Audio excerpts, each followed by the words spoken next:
Hello friends, this is Lavanya, second year MBBS student from GMC Ratlam. So आज का हमारा topic है फिब्रिनोलाइसिस। ये एक अच्छा क्वेश्चन बन सकता है शॉर्ट नोट के अंदर, 5 नंबर क्वेश्चंस के अंदर। सो जो नेम है इस प्रोसेस का वही सब कुछ बता रहा है, फिब्रिनोलाइसिस यानी फिब्रिन का लाइसिस।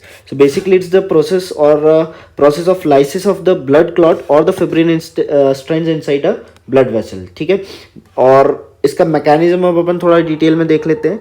सो बेसिकली जो भी हमारा डैमेज एक्स्ट्रा वैस्कुलर टिश्यू या फिर एंडोथीलियम है, जो कि लाइनिंग होती है ब्लड वेसल की, ये जब भी डैमेज होगी तो क्या है, ये दो सब्सटेंसेस रिलीज करेंगे। एक तो क्या, लाइसोसोमल एंजाइम्स, और दूसरा क्या, थ्रोम्बोड्यूलिन नाम का एक सब्सटेंस रिलीज करेंगे। ठीक है, तो थ्रोम्बोड्यूलिन क्या है, बेसिकली थ्रोम्बोड्यूलिन एक थ्रोम्बिन बाइंडिंग प्रोटीन है। तो जैसे ही थ्रोम्बोड्यूलिन रिलीज होगा, वो क्या ढूंढेगा, भैया मेरा भाई कहाँ है, थ्रोम्बिन। ठीक है, दोनों मिलेंगे और क्या होगा, गले लग जाएंगे।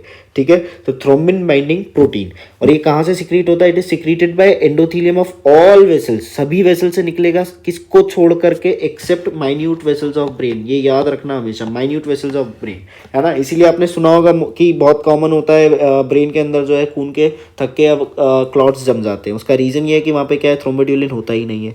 ठीक है, और एक चीज आपने अभी जस्ट पढ़ी लास्ट वीडियो में, जिसको अपन ने क्या बोला है, थ्रोम्बिन। तो बेसिकली थ्रोम्बिन कहाँ से आया है, ब्लड के अंदर ऑलरेडी प्रेजेंट है। तो मैंने अभी जैसे ही बताया क्या, कि थ्रोम्बोड्यूलिन और थ्रोम्बिन जैसे एक दूसरे को देखेंगे क्या होगा, गले लग जाएंगे, और जैसे ही गले लगे क्या बन गया, थ्रोम्बोड्यूलिन थ्रोम्बिन कॉम्प्लेक्स। अब ये जो कॉम्प्लेक्स है, ये बेसिकली क्या करेगा कि ब्लड के अंदर प्रोटीन सी नाम की एक सब्सटेंस है, वो इनएक्टिव पड़ी हुई है, उसको क्या कर देगा, एक्टिवेट।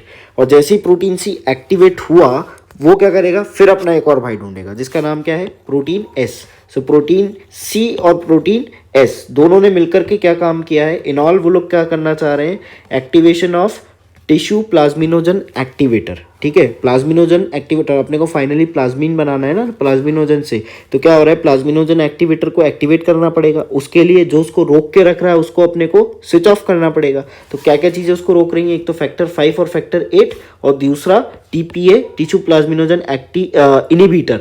ये क्या कर रहे हैं, दोनों मिलकर इसको रोक रहे हैं कि ये ना बने। तो अपन ने क्या किया, इन दोनों की पावर सप्लाई काट दी। तो इसकी वजह से क्या होगा, फाइनली टीपीए क्या हो गया, एक्टिवेट। अब जैसे ही टीपीए एक्टिवेट हुआ, this TPA along with lysosomal enzymes क्या होगा, इन प्रेजेंस ऑफ यूपीए यानी यूरोकाइनेज प्लाज्मिनोजन एक्टिवेटर। क्या, टीपीए और lysosomal enzyme in presence of UPA क्या करेगा, प्लाज्मिनोजन को काय में कन्वर्ट कर देगा, प्लाज्मिन में। नाउ बेसिकली प्लाज्मिनोजन कहाँ से आ गया ब्लड में, है ना, ये तो पढ़ा ही नहीं। तो प्लाज्मिनोजन कहाँ से आया है भैया, plasminogen has been arrived in the blood from liver, it is synthesized in liver. और जैसे ही प्लाज्मिन बना, वो क्या करेगा, लाइसिस ऑफ क्लॉट, या फिर जिसको अपन फिब्रिन स्ट्रेंड्स भी बोलते हैं। ठीक है, सो आई होप ये वाला पार्ट आपको क्लियर होगा, इसका मैकेनिज्म। नाउ अब कोई भी चीज़ हो रही है तो क्यों हो रही है। ठीक है, सबसे कॉमन चीज़ें होती हैं, अगर आप बहुत अच्छे से साइंस या उसका कोई भी सब्जेक्ट पढ़ रहे हैं, तो डब्ल्यू क्वेश्चंस पूछना बहुत ज़रूरी है, व्हाट, व्हेन, है ना। तो ये कैसे हो रहा है, क्यों हो रहा है ना, वाई। सो इसको अपन अब थोड़ा सा समझ लेते हैं।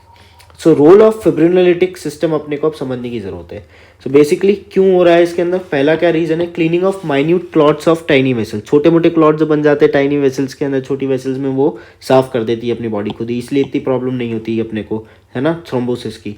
Then promote natural healing process. अब बेसिकली क्या हो रहा है कि क्लॉट अगर एक बार बन गया कहीं पर, तो हमेशा रहेगा तो अच्छी बात है क्या, नहीं ना, तो उसको हटाना बहुत ज़रूरी है।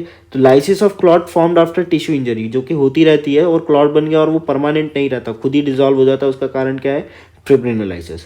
Liquefaction of menstrual clot, natural सी बात है, मेंस्ट्रुएशन के टाइम पर जो मेंसेस निकलते हैं, उसमें क्या होता है, ब्लड, और अंदर ब्लड वेसल रप्चर होती है, रप्चर होने की वजह से क्या होगा, कि वहाँ पे क्लॉट बनेगा, हमेशा तो रह नहीं सकता, इसलिए उसका लिक्विफेक्शन यानी उसका डिसोल्यूशन यानी फिब्रिनोलाइसिस ज़रूरी है।